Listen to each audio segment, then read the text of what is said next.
Hi, it's me again with CorelDraw Tips and Tricks. Somebody sent me this graphic, want to know how to draw it. And like the blue is behind the yellow and pretty nice. It'll be really good on a vector. So what I'm going to do is I'm going to try to get about the same size. So I'm going to start kind of in the center. The picture's not in the center, but I want my circle about the size of that circle. I'm going to hit P. Now that shape looks like a teardrop, so we're going to go to common shapes and grab our teardrop shape. And I'm not going to hold down the control button. I need it about, so it'll rotate the same. I need it about that same thickness. Now I'm going to hold down the shift key and it's going to grow from the inside out. That ought to be good. I'm going to hit P and put it in the center of the page. And here's a good little trick. I'm going to take that and I'm going to select them both and I'm going to hit T.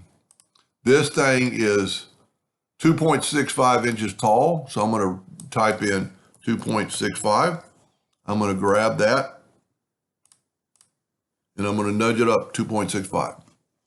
Now I'm going to change my nudge factor back to like 12.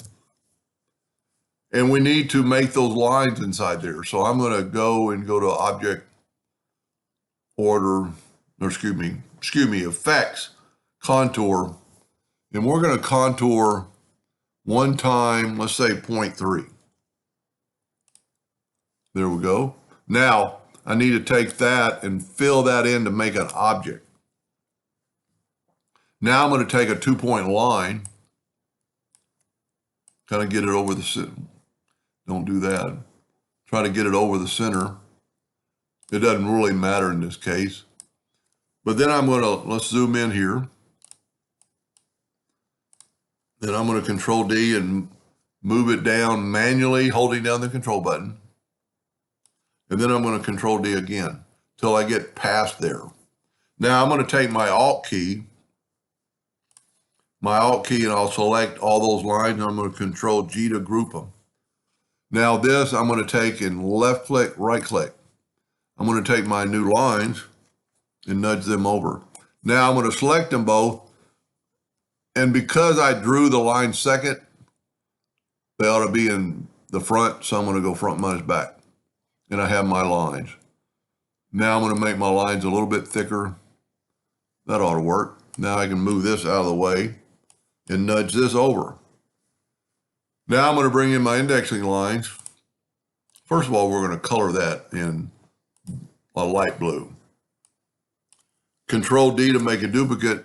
Click on the X and move your center to that center of the page. And we're going to rotate it. I counted them. They're like 22.5 degrees. Control D all the way around. Now what I want to do is grab my circle and move it out of the way, and I want to group these.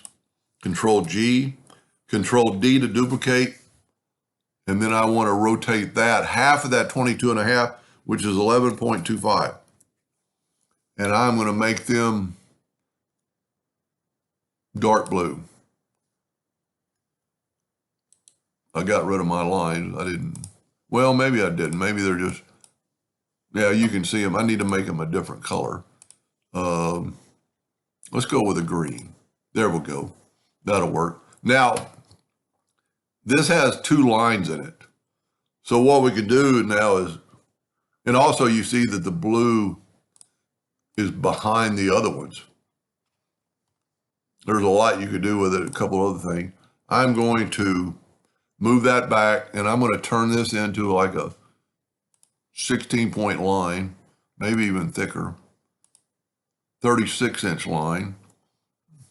I'm going to go to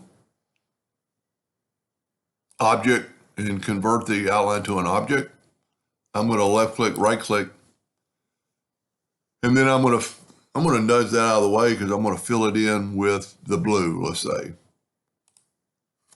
But I've still got my lines.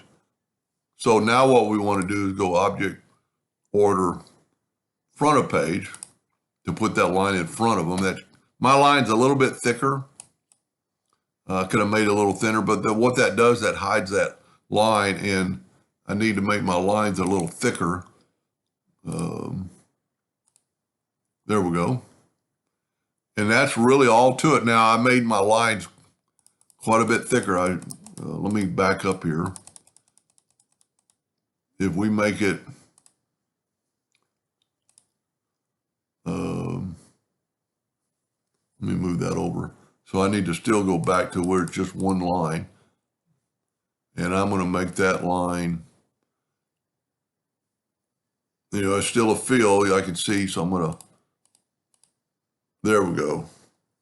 I'm going to nudge it out of the way so we can see a little bit better. That's probably about the right thickness. Now I'm going to go to object, convert it to an outline, or outline to an object. I'm going to left click, no fill, right click, black.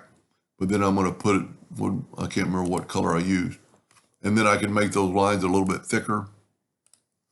And then I can move that over and see how they're behind the page. But if I go to object, order, front of page, what his lines are doing is kind of hiding some of the lines. Now, I don't know if he needs those exact colors, but you could make those colors.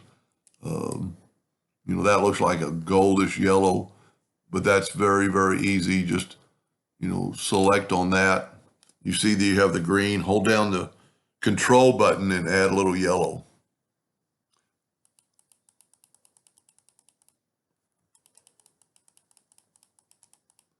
There we go.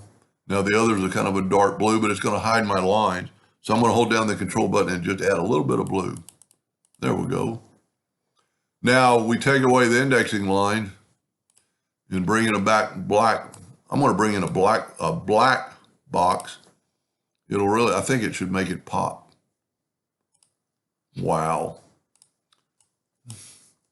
Oh, you know what it looks like? It looks like the lines continue because of the black. So let's make that line, let's just use the same color they used. That's pretty close. I'm going to hit P, put it in the center of the page. That looks pretty cool. That way the lines do stop. But see how that's the reason they probably put that line was to stop what you can't see down there of the parts. Anyway, I hope that helped a little bit. Thank you for watching.